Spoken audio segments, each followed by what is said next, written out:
My name is Gwen Olson, and I am the author of Confessions of an RX Drug Pusher. I'm a 15-year veteran of the pharmaceutical industry, and I left in the year 2000. And what I would like to do today is I would like to dispel the myth that the pharmaceutical industry is in the business of health and healing. Because in fact, what the pharmaceutical industry is in the business of doing is disease maintenance and symptoms management. They are not in the business to cure cancer, to cure Alzheimer's, to cure heart disease, because if they were, they would be in the business of putting themselves out of business, and that in fact doesn't make sense.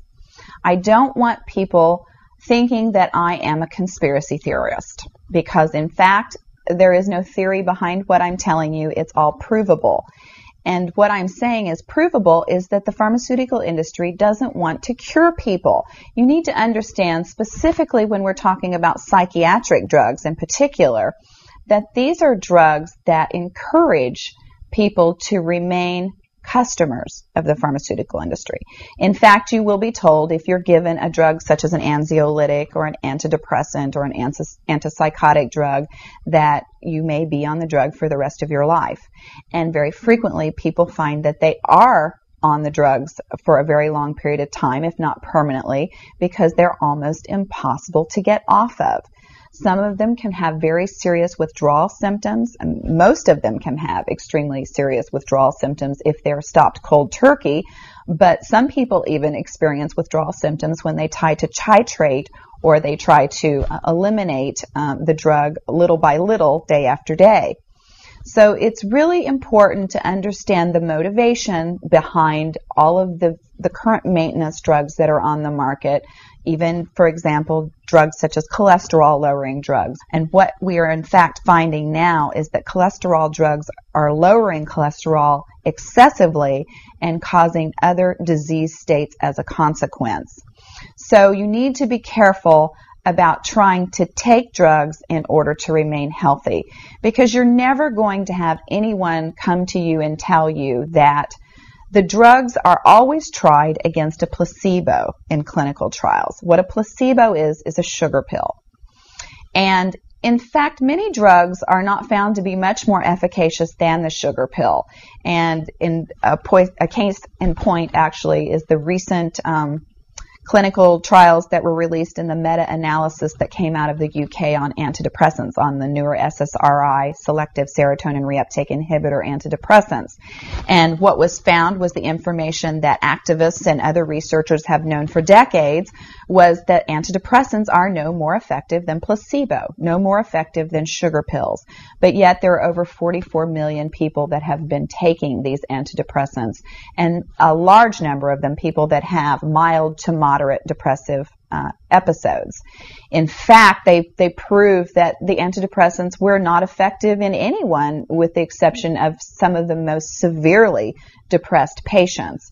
And I can tell you from personal experience that there are a number of things that depressed patients can do to improve their mental status aside from drugs that are quite effective, and in fact more effective than placebo. Another recent study that was released showed that exercise was in fact more effective than either placebo or the antidepressant drug that they were compared to. But just like Bill Maher said in his show, you know, we're never going to hear any ads on television that are sponsored by anybody saying, you know, the New England Journal just announced that exercise is twice as effective as antidepressants in curing depression. Ask your doctor if getting your butt off the couch is right for you. You know, you're never going to get that kind of good information, fair, balanced information, as long as pharma is funding the major TV stations, the advertising that supports those television stations, the major journals, and all of the advertising that supports the major journals. You just have to be commonsensical people and understand that the pharmaceutical industry makes 5 to 6 times the amount of money as any of the other Fortune 500 companies in the United States of America. They are not going to easily or readily give up that income.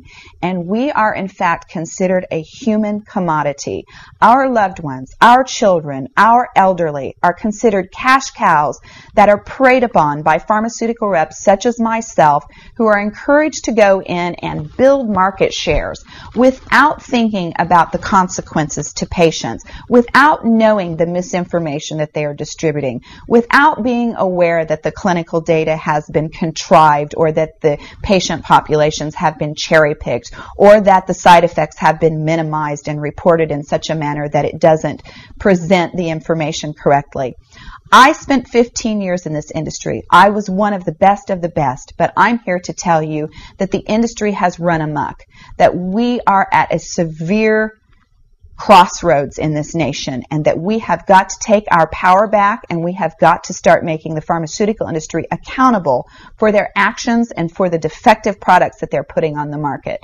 It won't be long before every American is affected by this disaster, and we need to be aware of what the differences are between diseases, between disorders, and between syndromes. Because if it doesn't have to be scientifically proven, if there are no tests, if there are no blood tests, CAT scans, urine tests, MRIs, if there is nothing to document that you have a disease, then you in fact do not have a disease, you have a disorder, and it has been given and has been diagnosed pretentiously, and you need to get yourself educated and understand that there are options, and those options are much more effective than drugs. You need to look into the nutritional aspects of your diet and your lifestyle aspects. Are you exercising? Are you taking care of yourself in the ways that you need to be proactive about your health? Because once you start down the road of taking one prescription drug on top of the other, you will be a lifelong customer for the pharmaceutical industry, and your choices will be truncated. So I would like to ask you to please self-educate, be proactive, and share the information with others. The next victim could be someone that you love. Thank you.